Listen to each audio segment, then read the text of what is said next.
My name is Lori. Welcome to Upskill Monday on We Are Quilters.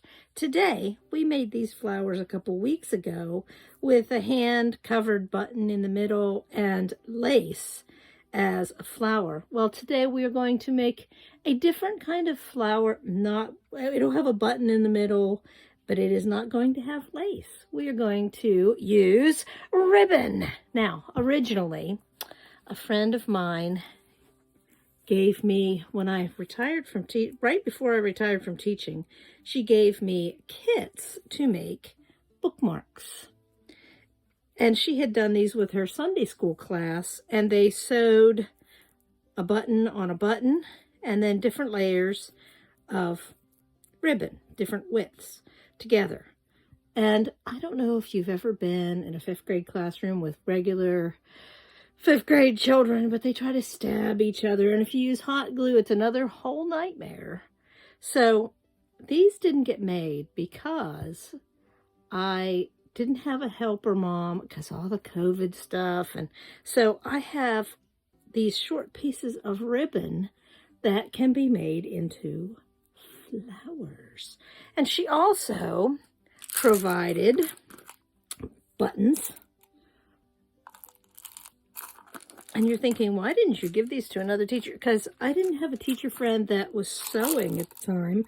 That teacher friend had left. So there's dark buttons, and they're just regular craft buttons. But the fabulous thing are all the bags of ribbon that she gave me. And this doesn't take a lot of ribbon or a great chunk of ribbon, but she has pieces in here that are long enough to make into the flowers, if you remember how we made the lace. I'm not picking blocks to embellish until after I make the flowers, because I'm pretty sure that once I have the flowers laying in front of me, the blocks will tell me as I sort through them where I should put those flowers. So let me grab some thread. This is the almost empty thread spools. Yes, I even have a label for this. You'd never know it, by the way. My room looks so unorganized. Let me grab a needle and we'll start looking through the ribbon for some specific lace to make into flowers. Okay, Marion, this part's for you. I'm pulling out, I think this will make a good ribbon, and a leaf out of the black and white. And some of these are even, like this is wired ribbon, which I think would work. It would take a little doing because this wire is pretty stiff in this one. But this one has a very thin wire. And if it's long enough, I think it will work. And then there's sparkly stuff too. The front would work, but the back would also work. So let's just pull out some. Oh, look at that sparkly stuff. Sorry about the crinkly bag. Look at that. Now I'm going to have sparkles all over my hand. But there's all kinds. She had all kinds of ribbon in there. Fantastic. Fantastic, fantastic. Little ribbon, thin ribbon, thick ribbon. Oh, plain white ribbon. And this one has a little bit of a wire to it also. And like I said, there's different lengths and all that. Look at that pretty ribbon. That'll be good. This is a good selection. I just found this over there. It was not with all the ribbon, but this is a good selection to just sew some ribbon on also. It will be fantastic. Let me open up another bag here. There seems to be a lot of the same stuff in some of the bags. And as you know, I'm sure you all do this too. If the bag is clean, it gets reused somewhere else. Oh, look at that.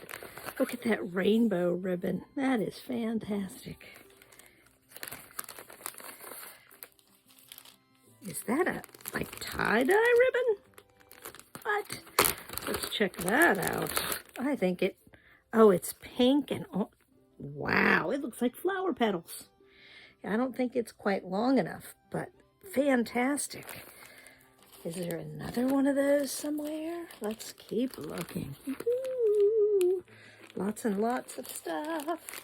Looking for more of that tie-dye looking stuff. I don't see any more of that fantastic ribbon, but looks good. Looks good. If I need to sew some pieces of ribbon together, there are duplicates in the bags, and I will probably combine this into a bigger bag or bigger container.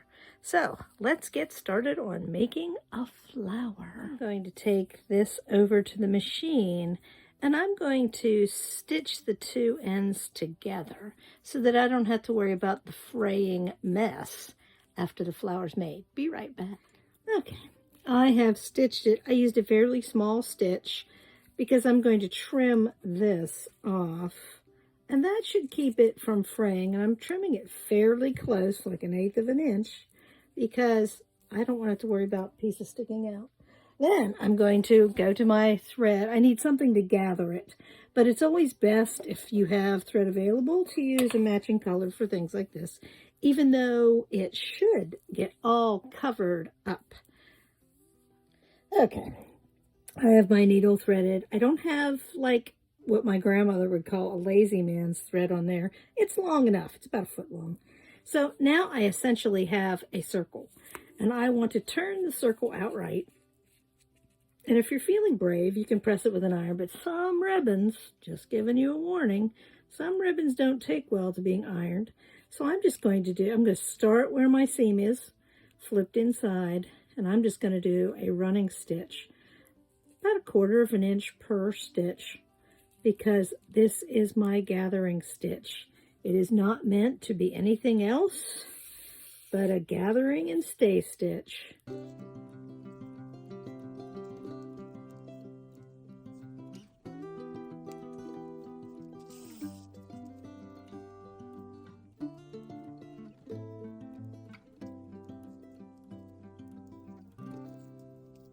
Okay, I'm pulling my thread to the top.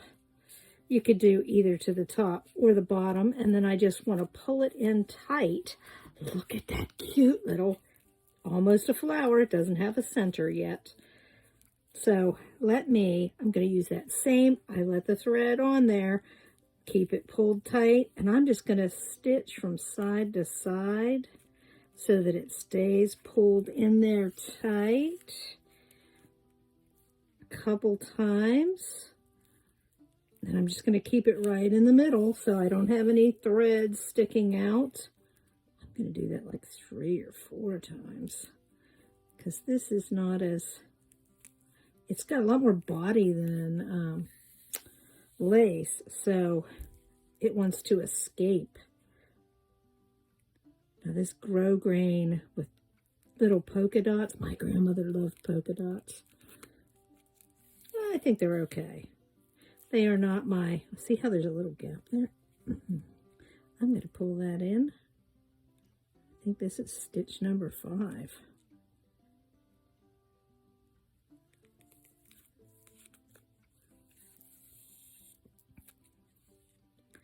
And then I'm going to go across and tie it off on itself. So I make a loop. I go through it once and twice the same way, pull it tight, and it should not come off. Okay, so there we have a flower base. See how easy that was? And you could even hand sew the ends of that ribbon together, or you could just curl it under. Either way, let's take a look at some of the buttons in this collection. Now, on her original bookmark, she has buttons stacked, and they fit nicely together. And when I was pulling buttons out of the thing, I noticed some of them, they came out stacked. And some of them, like this one, there's different colors of buttons that would look so cute in there. There's a blue one, the green one, a pink one. I like that. I like the blue one, I think, the best. I don't know if this one will fit. And this one, that one fits kind of tight, but that would be cute too. So this collection of buttons was made to nest inside each other and be cute. I did, when I was pulling them out, find this most unusual thing I have ever seen. Take a look at this button. It only has 3 holes. And you know that I have quite a button collection. I have never seen a button with 3 holes before. I know I'm going to have to use this button somewhere.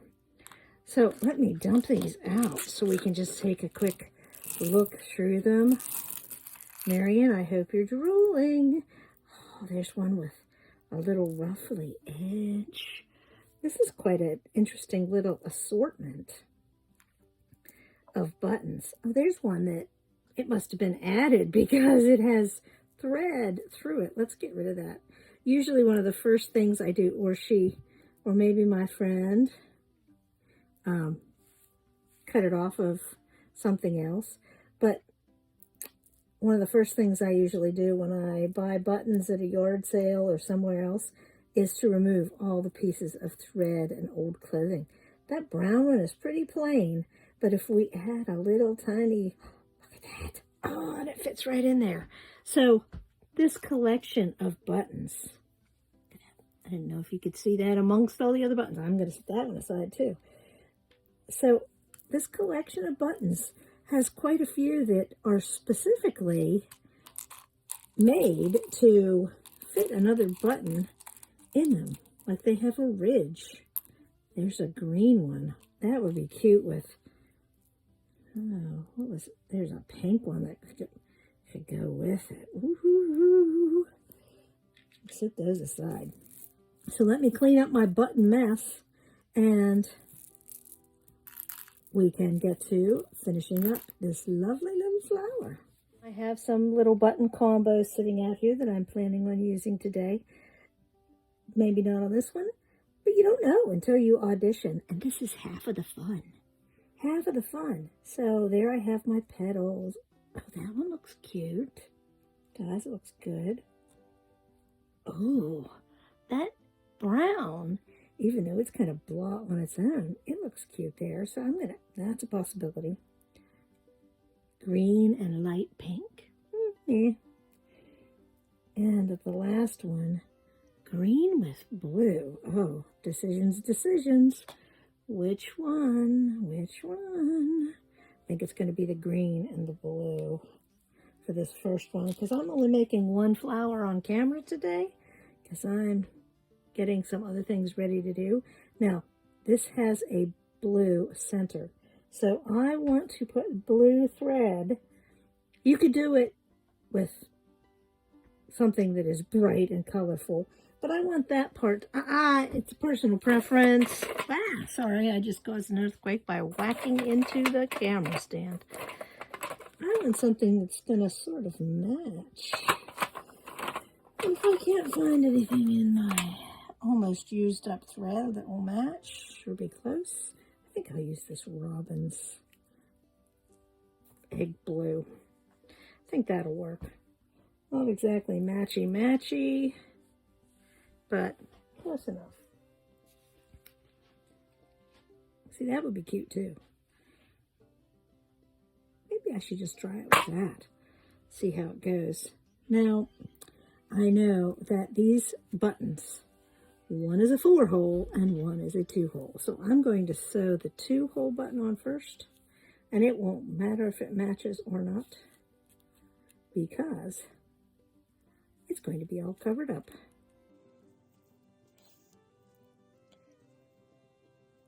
Now my friend did, when she made hers, she said the best and quickest way was with a dab of hot glue.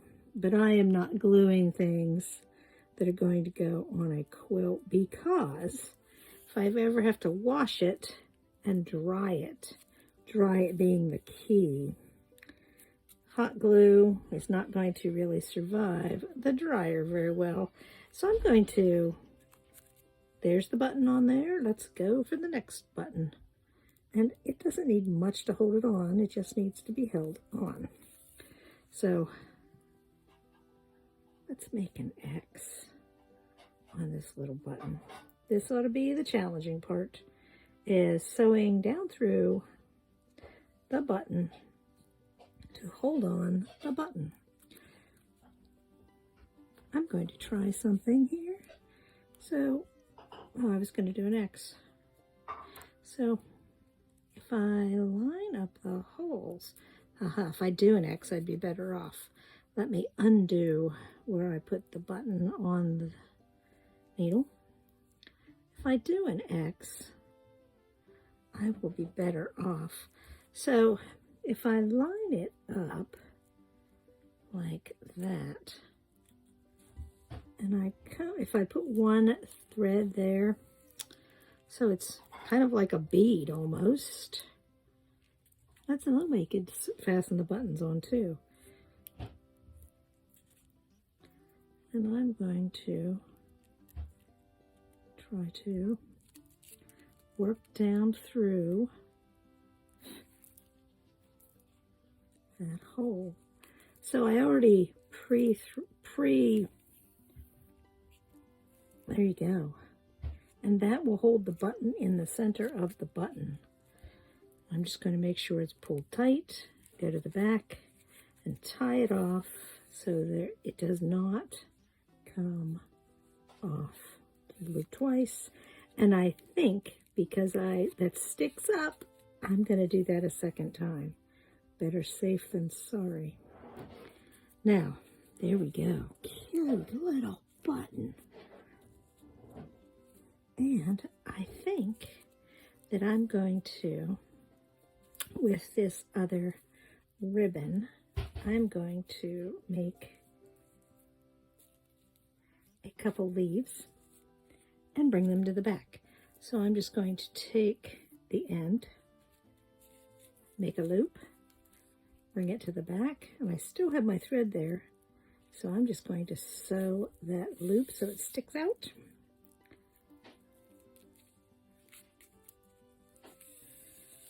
I always have to hope that I'm on camera. I mean, I can see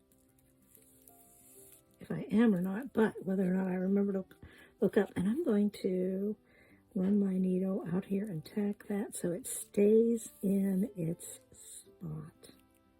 Because I don't want it doing its own thing. I want it to do what I want it to do. Oh, look at that. And then I'm going to put the next leaf up here. So it's like a third of the way around from it. You know, ribbon, the great thing about it, if you have to torque it around or twist it, and I'm going to even like offset it a little bit so it has more of a loop to it. Okay, let me sew that down.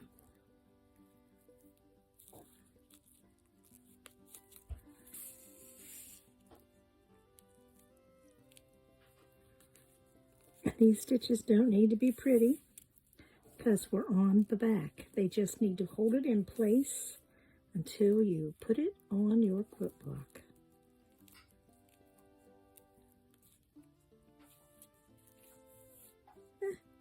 Oh no, I looped my other leaf. Of course I did. Let me unloop that. So before you pull things tight, make sure you're paying attention to what you're doing.